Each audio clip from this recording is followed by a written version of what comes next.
Welcome to ICS Arabia podcast.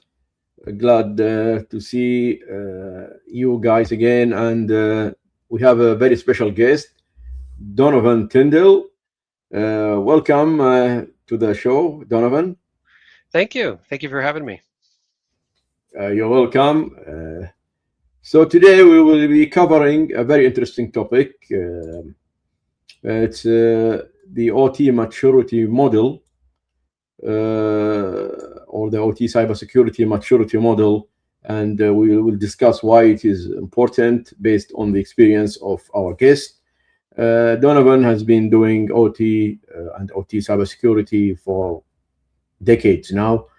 I'm sure we will learn from him a lot, and let's not waste time and get into it. Could you introduce yourself, please, Donovan, and tell us about you and when did you start your journey? Yes. And you can flip over to the share screen as well, and I'll use that to my advantage. Sure. Um, so I started my career I thought I was going to be an IT guy in data networking and servers, but actually within about a first year of my career, I was asked to support a historian project that went into Saudi Arabia. So a historian into a polyethylene plant, and my job was the NT4 domains, the fiber optics, the networking that would eventually connect all of the different area control systems together to get the historian data and get it up into the a business environment so that the engineers and staff could see the production data. And so from 2000 onward, I worked as a consultant in it started out as a networking and server business, or sorry, networking and systems for historians, data collection out of the control system, and then it became a cybersecurity business, auditing, design, integration of firewalls. Then it became Active Directory, virtualization, patching, cybersecurity program development across many different industries. And so I spent 17 years or more directly in the field, going from facility to facility across Middle East, Europe, North America. And then that's really where I got my skills in OT cybersecurity. And then also to help give back, I've been vice co-chair of CISA's ICSGWG, their steering team, for over 7 years, helping organize that conference that would occur twice a year in the United States, industry advisor with Public Safety Canada and their ICS Security Symposium, helping get that group organized. Former trainer, contributor of 62443, and then where I can, I'm helping give back, get OT cybersecurity into academia, advising different universities, get that knowledge and help build this kind of expertise. Nice. Thank you for introducing yourself. Shall we remove this slide or we'll keep it? Oh, yeah. We can take that down. All right. Okay. So tell us about why why this topic is important. The maturity, the OT security model is very important to you. Like when we were me and you talking, you said you published a paper. It's called what is it called again? Reconciling and harmonizing. Yes. Reconciling and harmonizing OT cybersecurity maturity, which we will be talking about it now. Why is it important in your when you told me before the interview? So what I started to realize is when I was being asked to assess the cybersecurity of different companies, and every couple times a year, it'd be a different company in a different region, different industry. I started to notice, commonalities, and there was what I would call a journey, right? From the first few questions, I could find out from that company whether they were just beginning in their cybersecurity journey or they were advanced, and then you could also start to predict what they had already done based on that journey. So maturity journey is a concept that I had always used in cybersecurity consulting. Now, the closest kind of models that we use today for mapping that journey are maturity models. The common ones like CMMI is probably the one that most are interested in.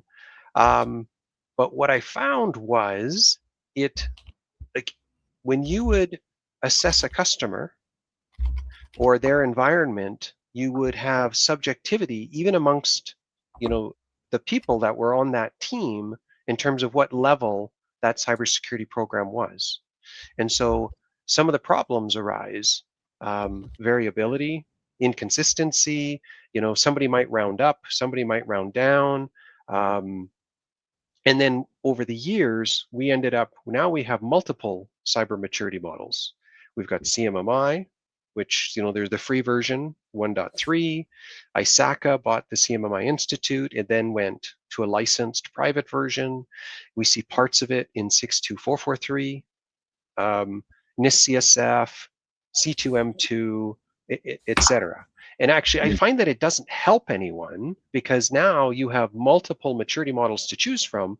They all somewhat have the same roots, but when you want to actually do more advanced assessment, comparison, benchmarking of industries, it actually works against you to have all these different models. You need to kind of converge and have everybody agree that, okay, one, how could we translate between them? And two, how could we make them better? And so this project was, the idea I've had for several years. And I was on the S4 unsolicited response stage 2 years ago talking about this problem and looking for volunteers. And then this year, I finally decided to just share what I had already built and then start gathering feedback. And ultimately, it's about helping use and apply cyber maturity models in OT cybersecurity and begin to start developing that OT cyber journey that a company would go through. So you think there is a problem if there are multiple maturity models? Could you evaporate on this? I mean, why is it a problem? Exactly. The problem is perhaps not that there's many of them. It's just that if you have a large company or you're working, you have a different entities, you have multiple sites, and you have one site chooses to apply a CMMI, and you have another that chooses to use C2M2 because they're in North America, right? You really find it difficult to be able to compare and contrast those and be able to move forward and say, well, what would both of those facilities do? How do they compare to each other in terms of their maturity? Is one better than the other? So one, just being able to have a common measuring stick is the easiest way to put it. One's, rather than one in metric and one in imperial, let's just agree on a measuring stick that we're going to use for all of them. Yeah, totally agree. But why do you think, pretend I'm a beginner now, why we need a maturity model? I mean, what is it good for? How could it solve my organization cybersecurity posture or whatever? So one of the kind of pitfalls that cybersecurity and including OT cybersecurity gets into is that the way it's perceived by the rest of the business is one project, right? It could be we've invested in firewalls, or we've segmented the OT network, or we just spent all this money last year. Aren't we done? But it's helping bring forward the idea that cybersecurity, when you implement basic cybersecurity, you could be reactive, you might be understaffed. It's setting the foundation that we could do better, this continuous improvement, and that it's not just one project, that we could be doing very, very well in backup and recovery and disaster recovery planning. And if something were to happen, we can get the facility back online quite quickly, but we could be doing a terrible job in detection. And so how would you measure that? You could say, here are the 10 specific technical requirements that go into backups, and you can say, here's the 10 specific technical requirements that go into good detection. But when you move that outside of a technical audience, they don't get it, right? So you can simplify that down to a degree with using maturity models and be able to speak to those outside of the technical practitioner community, management, operations, executive leadership, others that are not experts on cybersecurity, but at least they understand that there is a range of security controls and the way that we manage them, and that we could do better. And we can report and say, we are here today. We would like to implement better training. We'd implement some more procedures, maybe establish some standards and upgrade our technology, and it would help us move to the next level. And it helps one understand and communicate to non-security professionals, where are we now and where would we like to go and what would that look like? And you can even visualize it too with colors and graphs, which often work depending on the audience.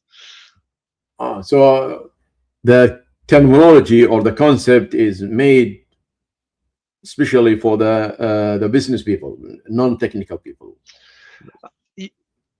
I guess you could, that's one hand is, yes, you could say non-technical people communicating up and describing where we are in terms of our cybersecurity program. But if you consider it as part of a journey, and someone who might be, he works for a small electric co-op or a small water municipality, and they understand they want to do better cybersecurity, it also helps them realize we could, what could they do next in terms of their role as a technical person. As a maturity model itself, yes, it's usually more higher level strategic communication, right? It's not something you use on a daily basis, like just because, it's not break fix, it's not at that level. It's more, maybe on a quarterly or annual basis, you may assess, your cybersecurity maturity as part of an audit, an assessment, a self-assessment, something like that. All right. So do you have your own framework? Like, is it the paper that you wrote, does it has a specific framework or the components of your of a maturity model, or you don't propose any maturity model? If you like, we can discuss it now and share it in the screen if you want. Yeah, so I'll give it a high level intro, and then I can kind of show on screen. Sure. So one of the exercises I was always getting into was trying to understand what does each level in the maturity model mean, and then also have good criteria that wouldn't be too, when you have 4 people try to self-assess, they would try to be consistent. So I tried not to invent another maturity model. That's what I want to avoid, because that the intent here is to, more like what NIST-CSF has done, is that it's reconciling the existing cybersecurity frameworks, in this case maturity models, to try and harmonize them together and say, where are they common? And say, okay, if you had any of these 3, NIST, CSF, CMI, etc., what level would you be on this harmonized measuring stick? And then add more robust criteria to it. So it says, if you are already using CMMI or C2M2, what would be more robust criteria that you could use? And then fill in some gaps that don't, some higher levels that may not exist. Got it. So, but how would they get the robust, the missing robust elements, or how would they know the robots? Yeah. So in that case, that's where I wrote a technical paper where I took my consulting experience of working with customers, and I've put it out into the public domain.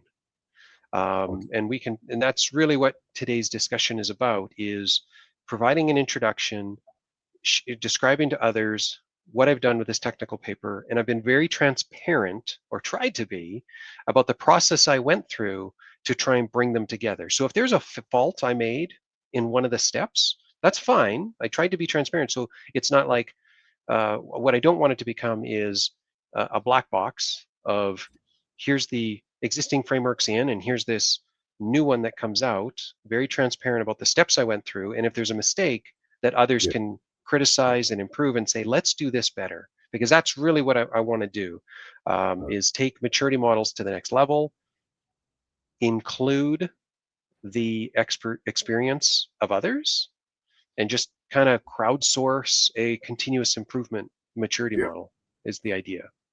Totally agree. And I like the clarity concept. It reminds me of the open source, uh, sharing the recipe or how things are done. Um, yeah, I mean, yeah, we shall we share the screen and get to know. Yeah, let's do that. Yes. All right. So let me switch over to the paper here. Mhm. All right. So we'll make sure we get the link out to everybody. And so the Yes. technical paper, this is where I tried to be as open as I could. And the goal was to Mhm. reconcile and harmonize these. And the approach I went through was first identifying the problem. And so that's covered here.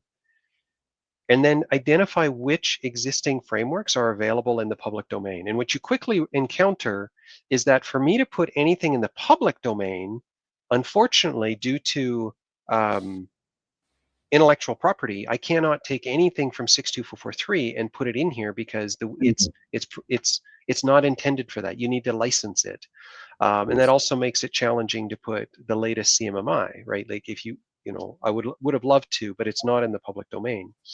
So CMMI 1.3, which is the foundation, I would call it the grandfather of all maturity models, being started in the 80s. Wow.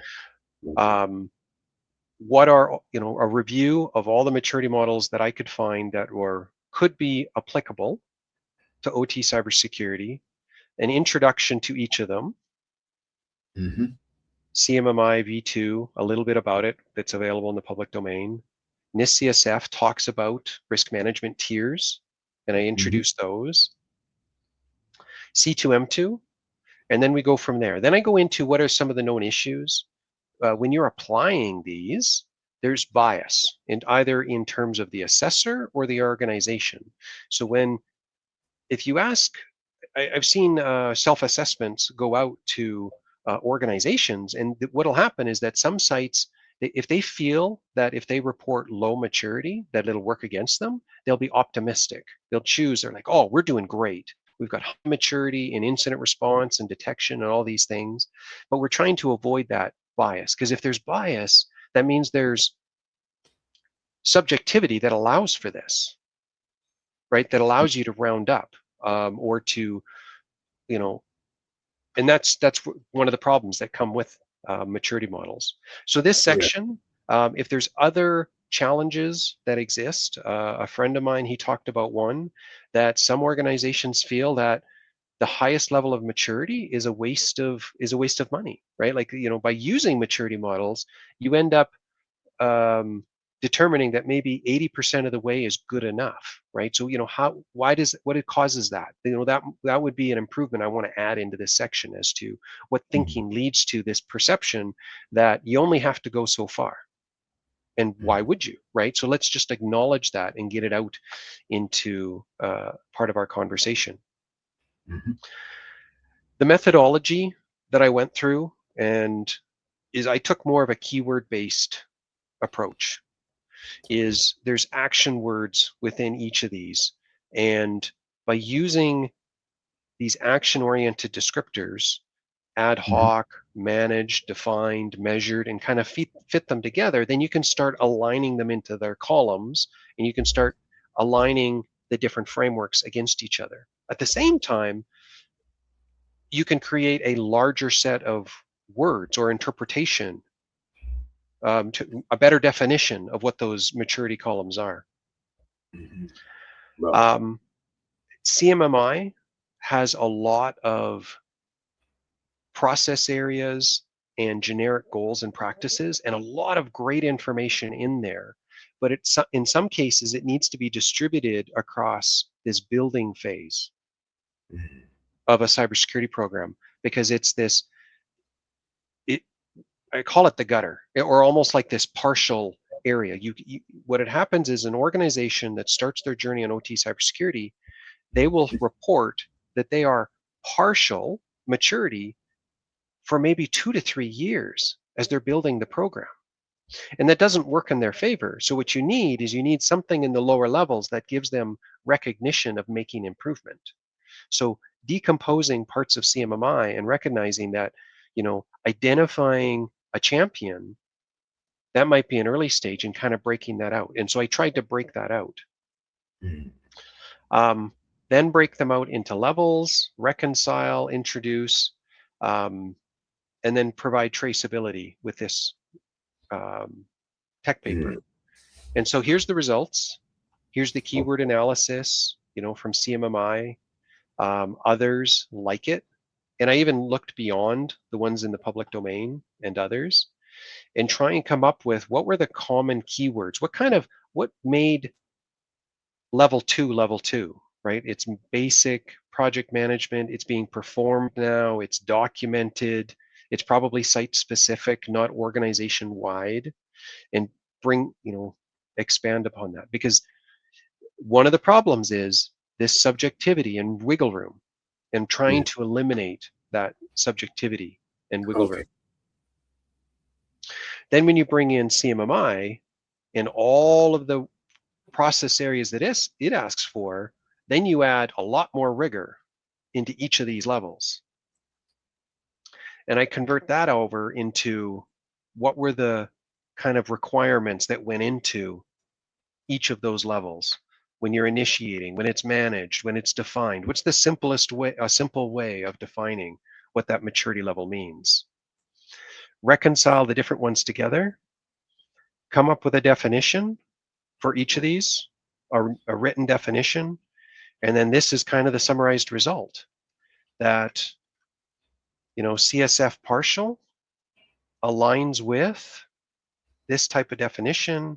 These are the requirements, that you have your goals established, your responsibility is assigned, you're beginning to perform the process, and you have some basic goals, and that's about it. It may not be much more than that. And that's ultimately what this is about. It's trying to take existing maturity models, reduce some of the subjectivity, add some more depth, and make it easier to be more consistent and standardized. And this is what I call deliverable 1, which is just make this more robust. And then I'm open to contributions, people that maybe there's a better way to do this effort. Maybe there's mistakes in my work. There potentially are. And let's improve upon this. And that's my goal here. Because there's a whole bunch of other projects that I want to build on top of this later. But it begins by having this solid foundation to build from. Okay, say I am a CISO or the OT security engineer.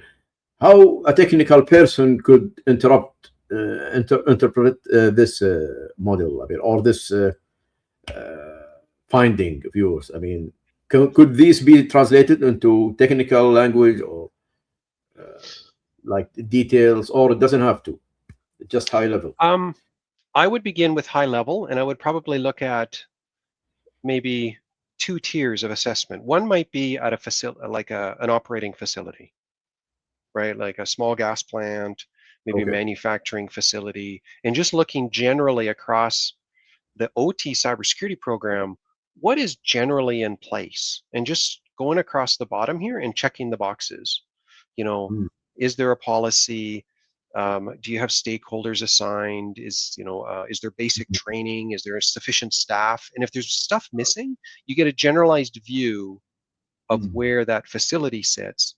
But then you can go further and say, okay, let's look at malware prevention. What have we established for malware prevention? And then figure out what its maturity is. This is how I apply it, is at a control layer. um, malware prevention, backups, detection, incident response for OT, remote access, and just thinking about moving towards one. We're not on the what I call this left side, which is like the being more checklist based, or basic hygiene, or catching up and try and get your basic tooling in place, and then starting to get at least the basic program in place, and be thinking about how do we build upon this to start measuring. For example, if we're talking about malware prevention, what percentage of endpoints that support malware prevention software are deployed and up to date? Like just being able to move toward more of a metrics based at some point in the future. Not everybody moves to that level, but you have to get a basic foundation built first. Basic tools, basic resources, basic skills, do the job, do the basics, have tools to help you detect and respond to malware. That's it. Like there's fundamentals. That what you do beyond that is then moves into the right side and towards more resilient. And this is possibly where a small organization with only like a small number of cyber assets, you can get away with a lower maturity program, because the amount of work is potentially within the grasp or the workload of a single person or a small team.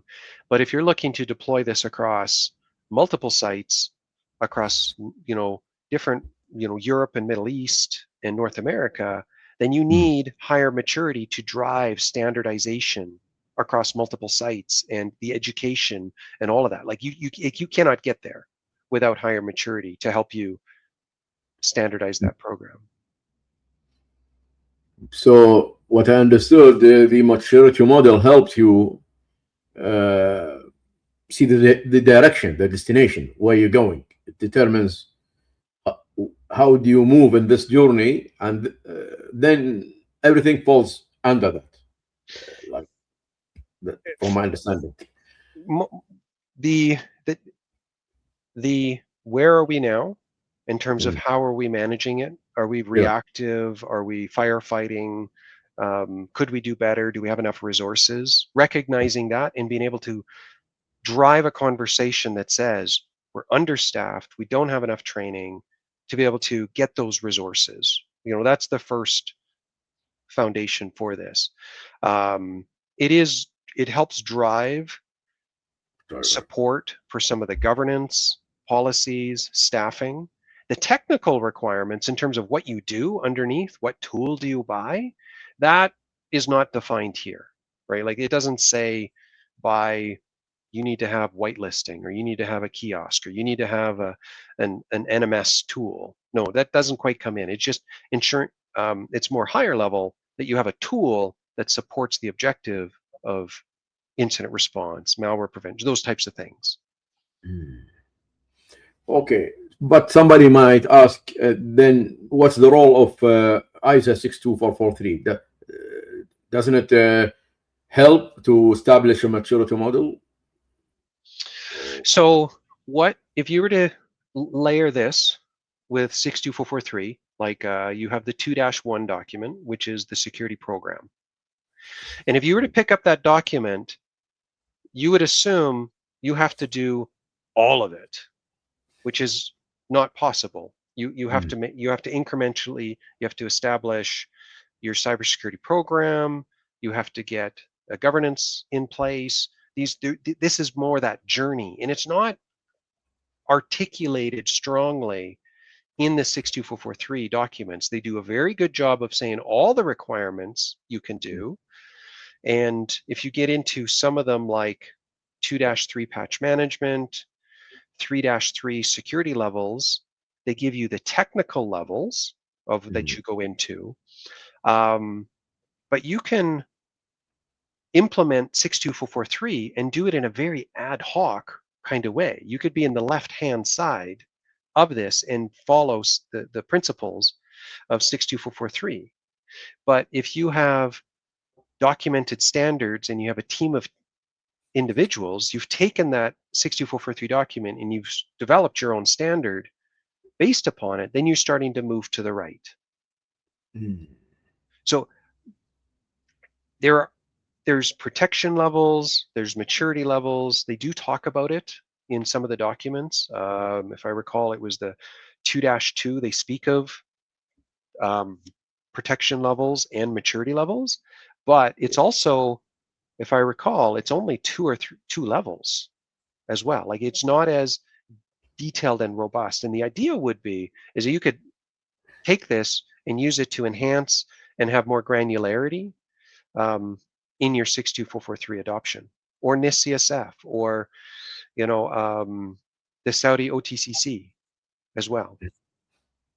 Okay, so what 62443 can hint you about the maturity model, and then once you want to go deep into it, then you refer to. You could use this as a bit of another measuring stick. 62443 has a lot of the processes and requirements that you follow, and this is going to be how well you manage all those requirements and processes in terms of standardizing and adoption and ensuring everybody is following the same. So this one could exposes, or it could be a lens of how well you are doing 62443. Once again, it's I wouldn't say, because 62443 is many different documents, right? Yes. Recognize that it's 8 different documents, and this doesn't apply everywhere. It would be, I would look at something like the part 2-1, the cybersecurity management program.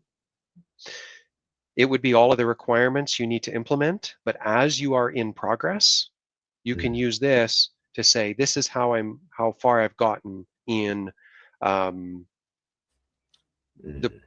different clauses and areas of 62443. So I wouldn't say this is your measuring stick of how well you've done 62443, because it's a different aspect, and that they complement. It's not like this is replacing anything in 62443 either. Because when you started, I remember the motivation of your work. You said that you can, if you see an organization, you can tell how mature the company is. So that's in why in the first few questions, yes. Using your framework. Yes. Before this, I would just use my experience. Yes, of course. Right. And so I'm trying to apply some of that experience, because a company that doesn't have many things written down, it's mostly the tribal knowledge of the team. That they're probably getting the job done, but they're vulnerable to a person leaving the organization. Or if they bring on a new member, there's a bit of a steep climb for that new person to catch up to the knowledge of the rest, because it's not written down anywhere. And maturity forces you to start doing that. It forces you to start writing things down, standardizing, to allow you to share knowledge or institute or across a larger team or more regions. Okay. All right. Interesting. Do you think this could be a chart or converted into a tool, software that? I've experimented already. Like, I was playing with a little Excel mock-up, and I took the checkboxes and I grouped them by their level, and I had a column. And I was measuring each column was a different security control. Yes, it could easily be converted into a piece of software. I did it in Excel in a day, and really all I was trying to do was control by control, figure out quickly where someone sat, so they knew, where are we now and where could we go next. And that's a lot of that time. That's where the consultants come in. That's where they do a lot of this work, right? So I imagine a lot of the consultants that are listening to this are thinking, I could use this with my customer, because they need to find something that the customer finds credibility with, and also helping advise the customer on what they could do to improve their cybersecurity program. Do you think it could be used by the auditors as well, or inspects organizations, like in Europe, for example, this two, whatever? Um, Auditing's different, like because audit is very often prescriptive. Mm. It's very much requirements. You have, with any kind of regulatory compliance, there'll be a finite number of requirements, and you have to prove completion of those. And there's none as of yet that come to mind that say, as if you achieve a base, a level 2 Mm. maturity is considered compliant. It doesn't quite work that way. What ends up happening, however, is that an organization that chooses to do minimal compliance is probably they're doing the basic implementation. And what's the best way to explain? Once they've embedded it in their culture, they start to Mm. go beyond the minimum requirements of the the compliance framework, and then they push themselves to manage it better, right? Like main gathering, storing uh, cybersecurity compliance data or evidence. You need to have higher maturity, because if you Yeah. don't, what ends up happening is a person leaves, they had it in their shared drive, and they lose that data. And because it was an ad hoc process, it was something on the left side. Mm. It's not robust. It's vulnerable to somebody leaving the organization. Something that's better, more mature means it's centrally stored and it survives a person being away on the weekend, or going on vacation, or leaving the company, or you can onboard people quicker to do that same job.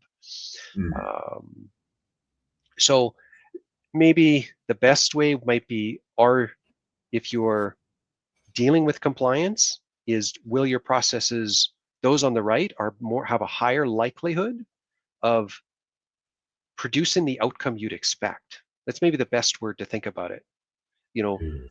Under times of stress, somebody has left, there's an upset, you know that the outcome of that security logging, detection, incident response, storage of evidence is more likely to achieve its goal with more maturity, right? So Yes. versus something on the left, which is ad hoc and one guy doing it, when they have some time available. Oh, okay.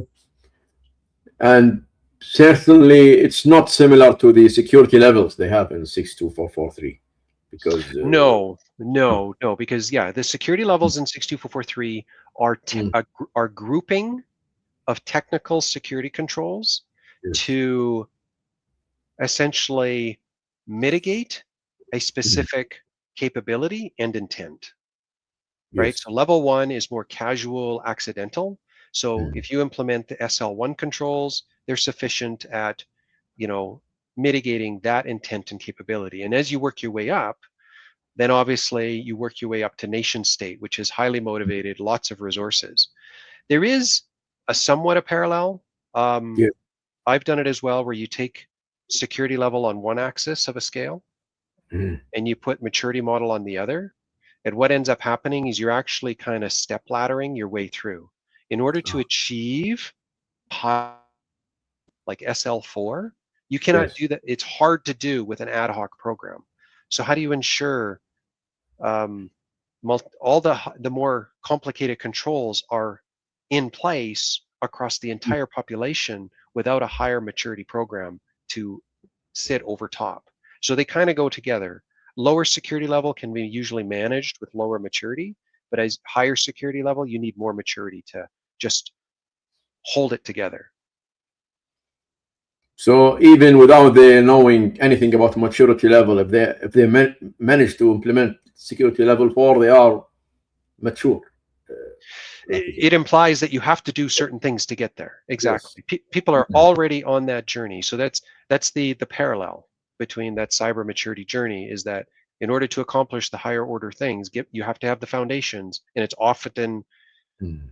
staff, training, basic resources, and tools.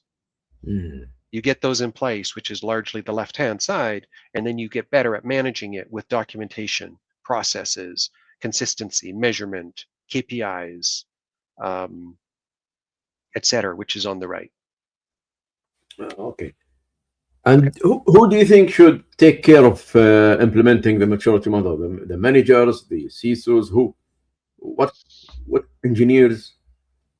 What I think it fits more in the assess and monitor portion of a cybersecurity program, like assessing where we are and then monitoring how are we improving, right? Or at a strategic level on maybe, quarterly or annually, what have we done in our cybersecurity program? Where have we improved, right? So you could look at each of you could measure or self-assess a facility in, some of its top controls, and you could show and recognize, oh, this facility made a targeted investment in going from having on-site staff reviewing logs on a weekly basis. We now integrated them into our OT SOC, 24/7 specialized skills. And so your detection capability, you'll be able to show it leap a couple of tiers of maturity, because now that OT SOC has robust processes, multiple staff, it has a lot more tools, it's tuning, it's improving, there's KPIs. And so there's a way of showing how that effort is making detection better than it was before. So that, back to how is it best applied, is in that assessing and monitoring at a strategic level of a cybersecurity program. Okay. So now, if we summarize everything what you've said, if you want to apply it in practice, how do you apply it, and when to start applying the maturity model? So the basic would be, take a look at this requirements checklist or the definitions, and just have a generalized view of the whole at a facility level, whether it's a bottling plant, a manufacturing oil and gas plant or something. Where are they now, and what could we do better if we were to improve our cybersecurity program? What could be next? And then once you have that at a general level, then you can look at it. You take this entire framework, you turn it on its side, and you have a measure for each. Start with the NIST CSF functions. How well are we doing governance? How well are we doing identification and asset management? Protective controls, and give that would be the next phase. And and what you quickly recognize is many companies are weaker, in detection and response than they are in protection and backups, right? Firewalls are in place, malware prevention's in place, backups are in place, but there may not be detection. So you quickly see, when you measure your maturity across the NIST CSF functions, where you could invest more. And that's generally where I start. Okay, great. Thanks for the sharing your anything else on the framework before no, nothing on the framework here. We can stop sharing this. There's things I want to build on top of this once this is done. Maybe I'll talk about those quickly. Is what happens next. Yeah. So what I want to do short term is, I'm looking for any collective feedback and improvement to build on this reconciliation and harmonization. I may be standing alone thinking that we could bring these together and we can create a better framework, because the goal is to increase adoption and then also consistency, so that if we have organizations across different industries, that we have a similar measuring stick. That was ultimately what has made NIST CSF so popular on a global scale. But you could take all of those NIST CSF controls and you could measure your maturity in each one. But then at that point, the measuring stick, you can choose several. So I'm proposing we use this. Okay. So you could download, adopt, reach out to me on LinkedIn, and I'll share the original Word document and gather input and see if we can improve it. Longer term, I want to get this in place. And what I would like to do next is start building control-specific requirements. So that if you take that framework and you turn it sideways and you say, we're just going to measure incident response. But now, instead of generic requirements, what does level 1 incident response look like?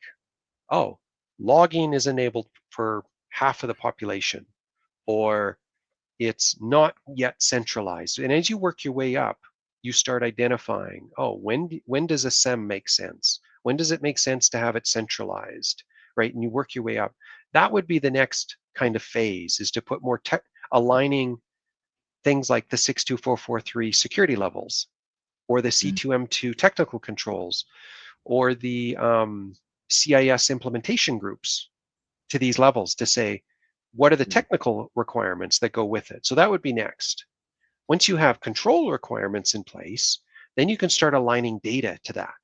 So if you were auditing a firewall, you were auditing a SOC, and you could pull data or metrics out of that environment, what could we use data to start aligning and determining, or even automate some of that assessment, right? But it all begins with, one, standardizing the measure at the bottom, and then start thinking about it control by control to create something that's a bit more robust. And then the last one is starting to align this with actual cyber incidents, financial losses, controls at the time, and start bringing more data science into this, because that's ultimately where I want to go with this, is influencing and having data that proves that if you improve maturity, there's a general consensus that it can help reduce risk of cyber incidents, but we need more data to support that. But we need to get some foundations in place first. And this is kind of that longer term idea that I have in mind, and to go with this. So that's really where I want to go with this.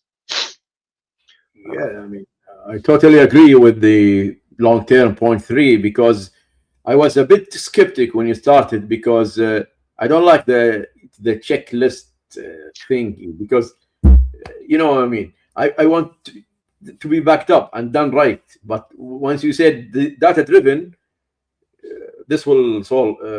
Solve this issue. It helps. It helps. Yes. Yes. Yes.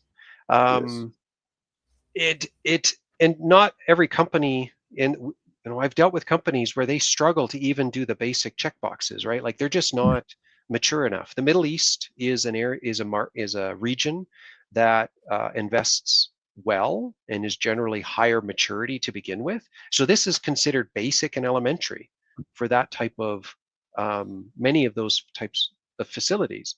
What they're looking for is probably beyond a basic maturity model, more control specific, and then what data is helping prove and automate that an organization is there and sustaining that level, and and being able to make it easier, because that's ultimately what we're trying to do, is make assessment and monitoring easier across bigger and larger, more complicated sites. Yeah. Do you think AI has a role in this for the data-driven analysis? I think where AI will help is probably, let's say you have a cybersecurity policy that's been written. You can rely on AI to, if AI has a standardized, robust framework, and you have a policy, you can say, here's my policy. Tell me how I'm doing in terms of maturity across detection, response, things like that. Here is my incident response playbook. Here's my disaster recovery plan. So you could use AI, feed it a body of documents, and like an auditor would review the documents, it could very quickly measure from using those documents as evidence and say, this organization appears to be a level 3 maturity in incident response, and these are the reasons why. These are the 4 control-specific requirements, and I find evidence inside the documents and the procedures that say they appear to be fulfilling these. I wouldn't put this at an auditor level. I certainly wouldn't use this for auditing compliance, but for self-assessing quickly, for an assessment, a consultant, you feed the documents that exist, and AI is going to accelerate that assessment considerably. Yeah, totally agree, and I'm looking forward once you apply this, maybe, or with contributors to up Absolutely, to and that's the direction that we want to take. I want to see the technology start to go. Standardize a foundation, and then you can feed technology. artifacts about the cybersecurity program, because everyone has, I call it like audit fatigue or question fatigue, right? Yeah. Like, and it is expensive to deploy consultants or personnel to every site every year, right? So we need to find ways to accelerate that. Yep, totally agree. That sounds good. I mean, all the best for this project. Um, okay. I stopped Uh, there, and I think I've got enough. no problem. So you just said that the Middle East. You mentioned the Middle East many times. You've told me before we went in the recording that you've been to the Middle East. Which countries have you been to? Um, if you want to include Egypt, you could say Africa, but Egypt, Yeah, Saudi Arabia, Qatar, I've not, and that's been the limit of it. Uh, Kuwait Af- as well, oh, sorry, Kuwait. Yes, and Kuwait, huh? Kuwait or Qatar or both? sorry, not Qatar. Yes, to Kuwait. Yeah, Kuwait. And how was your experience? Were you doing like OT security stuff or just OT? Um, when I was in Saudi Arabia, I would say it was just OT. It wasn't really a cyber. It was way before OT even had a name. We were doing bad things because this was year 2000. Wow. You know how they say don't dual home computers? Well, in 2000, that was okay. That was actually the norm, and we actually did that. We actually connected. Um, I've at that time the historian with multiple network interfaces, because it now a year or two later we quickly changed that, but it wasn't quite a cybersecurity business yet, or Yeah. really, but it Didn't quickly exist. changed. It Yeah. quickly changed. I can tell you. Um, the I was there during Ramadan. I was very young, so that was an interesting experience. Just getting to experience that for the first time. So I enjoyed that. And Kuwait, I was there. My son had just been born. It was the middle of summer. From Canadian summer to Kuwait summer, from 20 degrees to 45, 48 degrees. You'd run from shade from air conditioning to air conditioning. But that project was automating oil wells across the entire country. There was very little metering um, and sensors across. There'd be a whole well pad area, and it would stop producing, and it would take months before they could actually get out there and troubleshoot and visit all the wellheads and find out where the troublemaker was in order to fix the feeder line, right? And the goal was that, and that was early around 2008. Networking, connectivity, data, just to get visibility out into the well site, which So, is common today. I imagine every single one is instrumented now. so you were the networking guy, right? The technology, the IT guy. I was the technology guy back then. Cybersecurity was definitely part of it. There was the fundamental wide area networking technology. How are we going to get everything connected, get it up to a SCADA system? And then after that, the network architecture, which was, with a DMZ to get that data through a historian into the business network. Hmm. And back then, did you like even think about Purdue model, or it wasn't a thing back then, No, 2000? it was there. It was there. We didn't call it level 3.5 quite yet, Mm. the DMZ, but we had already started using that layer as that, because it was almost like a political barrier, right? You had IT and the engineering, and the only way you could kind of navigate that is you say, okay, there's demilitarized zone. You each have your own firewalls, and we're going to place the applications that need to proxy data through in that middle zone. And so it satisfied a bit of the politics and bureaucracy that it has that existed, and that's not uniform to any particular country. It's still global and widespread, even sometimes today. It's interesting. I mean, you are the technology, the IT guy who managed to learn and work with the systems, the OT systems, which eventually gave you this exposure and experience, the language of OT. Did you find that easy? Did you like? Was the learning curve, was it steep or? I was probably at the leading edge of it. I recognized the problem early on. So,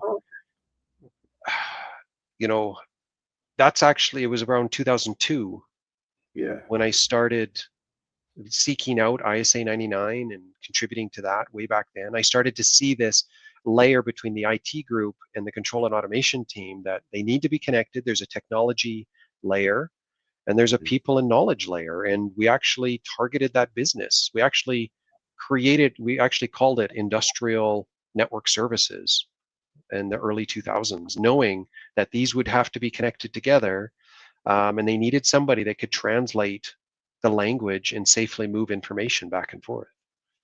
Like, did you propose this, or did they wanted to do this?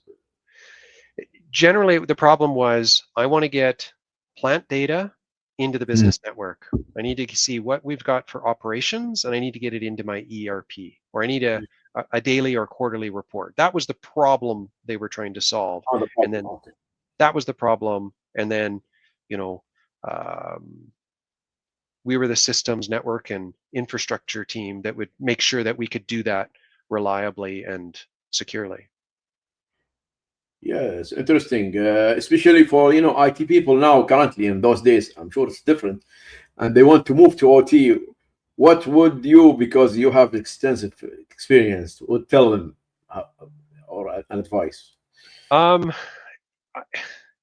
I see it as a journey of about 3 steps. The first is just become proficient in whatever technology it is. Firewalls, databases, Active Directory, patching, virtualization, whatever it is, you need to be the expert in that. The next phase is when you start putting your cybersecurity hat on, right? It could be a tinfoil hat, paranoia, but you look at that same technology, instead of just trying to keep the lights on, you're trying to keep people from getting into it, right? So your mindset changes from just getting it up and running with default passwords and admin credentials to be, no, we need least privilege, which is more work, right? And you have to do extra testing to make sure when you harden it and lock it down, it still works. And the third is when you start applying it into that OT industrial space, right? And I see it as, learn the technology, then learn cybersecurity, and then learn how to navigate inside an always on, highly critical, safety critical environment. I've learned the hard way. I've blue screened operator consoles. It is that moment when your body just like, I call it the butterfly moment, when your stomach just turns into knots. Everybody has those, but you have to know that that's going to happen, and you take precautions to avoid that. And that's that third one. And every once in a while, there's a scar or two that you'll learn because you've locked something up, you broke it, you caused an outage, and and that's what we're trying to do with the training of today, is help people recognize that in some cases they are very fragile, and better testing, better documentation to ensure that OT uptime and safety is always maintained. Nice. I mean, it's the first time I hear this perspective, how you look at IT and how they do OT work. This makes me feel that the IT has very important role in OT still, right? From your Absolutely. yes. It's like there was a time when you could bring patching, infrastructure, virtualization into the OT environment, and those personnel could probably manage it with their own skills. What's happening is those technologies by themselves, Active Directory, virtualization, software-defined networking, and more, is becoming more complicated that you need specialized expertise just to do that. The existing control systems engineer, instrumentation and control, they don't want to, that's not what they went to school for, right? Like they enjoy, you know, the automation and control side. They may love the cyber side, but that wasn't often not what they're for. But when they come together, empathize and acknowledge the skills and traits of the other, and also the weaknesses, because there's a lot that the IT organization can do to help, establish that basic, not basic, but that secure perimeter around the control system, and provide guidance on how to design and engineer cybersecurity into the next generation of that control system, right? So until you can replace it, you put up a good wall around it, and then you find opportunities to make it better increment by increment, by shutdown, by upgrade, by migration, or the next automation system that goes in as well. Yeah, but currently, the role description, they made it hard. They said they want an OT network engineer or OT system engineer. The IT would say, "Oh, where is my role? Why don't they just mention IT guy and OT system?" Yeah, I think the job descriptions are often ambitious, or they're hard to achieve, right? Because you have to. I think it's quite difficult to jump. I don't think it's possible to go straight out of university easily into an OT cyber role. Like you have to be proficient in something. Like OT cybersecurity is not a fresh out of school type of role in my mind. Unless you're under the supervision of others who are experienced, you can learn it. But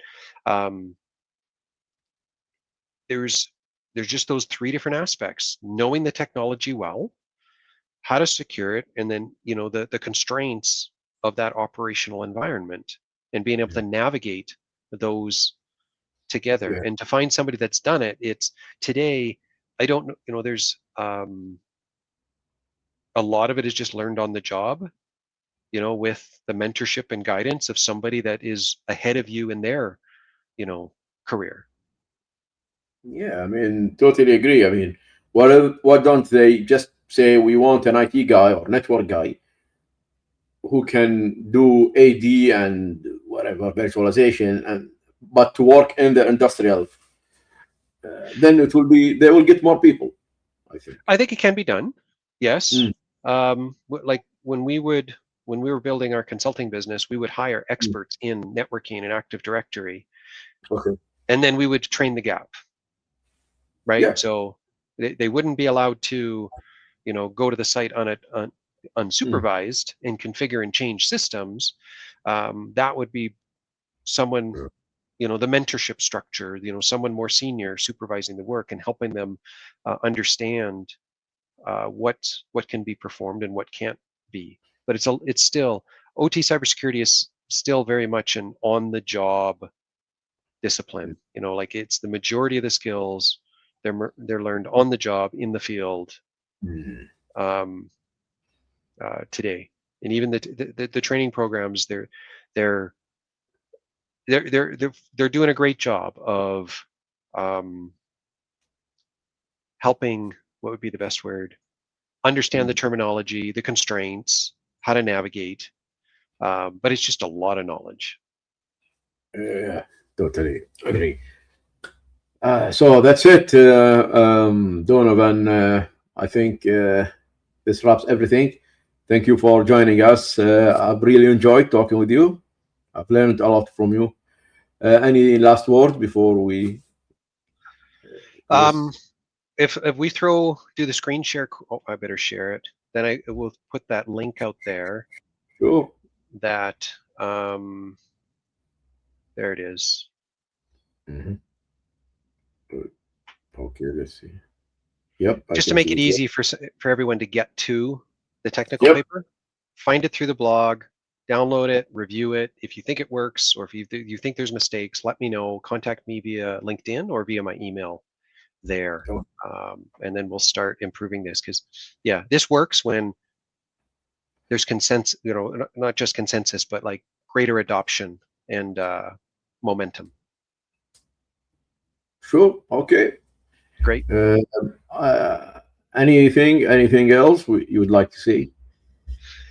No, just thank you for the opportunity. And Sure. I hope this is interesting to others as much as it has been to me, and trying to impart some of my experience as auditing customers and helping them navigate and justify cybersecurity. These are some of the tools that I used, and I hope they help others. Great. Thank you very much. So, by the way, what does your company do? Is it consulting? So DeNexus does Yes. financial quantification of cyber risk. Okay. So that means it's another strategic level to cybersecurity decision making. So imagine you want to you just had a security assessment. You know you have this big finding, and it's going to cost $50,000 to $100,000 to solve. So all you have is the cost.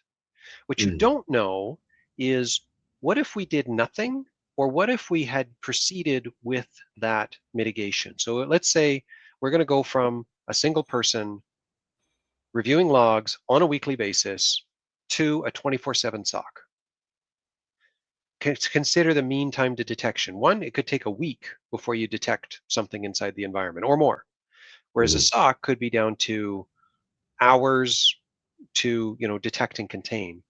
Now, if you can put a dollar value to that, that's really what financial quantification is about, is estimating the potential for, or estimating the impact of a cyber incident on an OT facility, and then using that as part of your decision making. If we go ahead with a project, what is that return on mitigation? If in attaching dollar values to it. If we spent $50,000 on a year on a managed SOC service, or we went to a centralized SOC, if we were to have an event, how much less would that thing cost, right? Because we would detect sooner, we could contain quicker, and the severity of impact would also be reduced, potentially from being dwell time of months to being dwell time of weeks, and detection and containment from weeks to hours, right? You're just connecting dollars to all of that. And that's what DeNexus is about, is bringing that cyber risk quantification to OT. Nice. Sounds interesting, especially for big companies. Yeah, it's not limited to big, small and big. Everybody's even small companies that are trying, that are financially motivated and struggling to justify OT cybersecurity. This is changing that conversation. So bringing a dollar value to the return on cyber projects, and measuring and bringing, and it's also motivating some of this reconciliation of maturity models. Because if you can bring data in, that's actually where we're going, is we're hooking into some of that data, and we'll use it as evidence of maturity, and it'll help drive that quantification of risk. So, I mean, if I want to convince my C-level people, I would maybe use some of your expertise to convince them whether to invest on certain cybersecurity solutions or not. That's right. That's so your we're role. not. That's our role. We're at the strategic layer, not at the daily practitioner. No, it's not like, what do you do today versus tomorrow? It's more, quarterly, annual, or multi-year. Do we, we have a large group of end-of-life infrastructure, which is leaving residual risk. It's highly vulnerable. It's highly exploitable. Do we have sufficient mitigations around it to protect it from creating a major risk? So it's at that higher strategic level that we sit, and it's from low maturity all the way up to the higher. But it's usually that lower to middle that gets the most benefit, because that's where you're really trying to justify getting that basic in place. And those are the companies that haven't quite realized the value of cybersecurity yet. Interesting. Great. All the best. Thank you for joining us, Donovan. Thank you, everybody, for watching this episode. I hope you learned and enjoyed the episode. I will be sharing Donovan's paper in the description and his contact in LinkedIn. Stay tuned and see you next time. Bye-bye. Bye-bye.